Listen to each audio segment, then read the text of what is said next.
నిజంగా క్రీస్తు బోధలు ఈ రోజున మనం వినగలుగుతున్నామంటే నిజంగా మనం ధన్యులం. అందుకే చెవిగలవాడు వినుగాక అని కూడా మనకి వాక్యంలో చెప్పారు.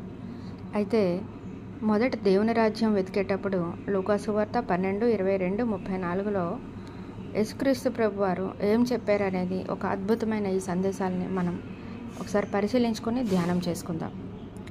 అందువల్ల నేను చెప్పేది ఏమిటంటే, మీ జీవితాలకు కావలసిన ఆహారాన్ని గురించి కానీ, మీ దేహాలకు కావలసిన దుస్తుల గురించి కానీ చింతించకండి. జీవితం ఆహారం కన్నా, దేహం దుస్తుల కన్నా ముఖ్యమైనవి కావా? ఆకాశంలో ఎగిరే పక్షులను గమనించండి.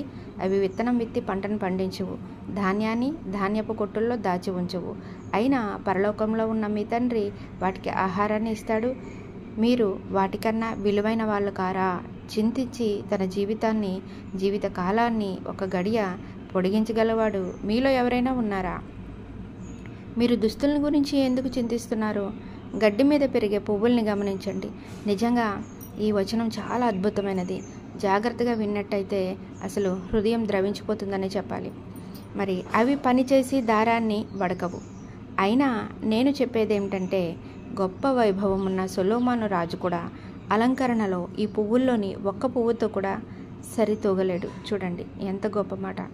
ఈనాడు ఉండి రేపు మంటల్లో పారవేయబడే ఈ గడ్డిని దేవుడంతా అందంగా అలంకరిస్తే మిమ్మల్ని ఇంకెంత అందంగా అలంకరిస్తాడో కదా. మీలో దృఢ విశ్వాసం లేదు. ఏమి తినాలి, ఏమి త్రాగాలి, ఏమి దుస్తుల్ని వేసుకోవాలి అని చింతించకండి. యూదులు కాని వాళ్ళు వాటి వైపు పరిగెత్తుతూ ఉంటారు. పరలోకంలో ఉన్న మీ తండ్రికి ఇవన్నీ మీకు అవసరమని తెలుసు. కానీ మొదట ఆయన రాజ్యం కొరకు, నీతి కొరకు ప్రయాసపడండి. అప్పుడు అవన్నీ దేవుడు మీకు ఇస్తాడు. రేపటిని గురించి చింతించకండి. రేపటి చింత రేపటిదే. ఏ రోజుకు తగ్గ కష్టాలు ఆ రోజుకు ఉన్నాయని మనకి ప్రభువు సెలవిస్తున్నారు. నిజం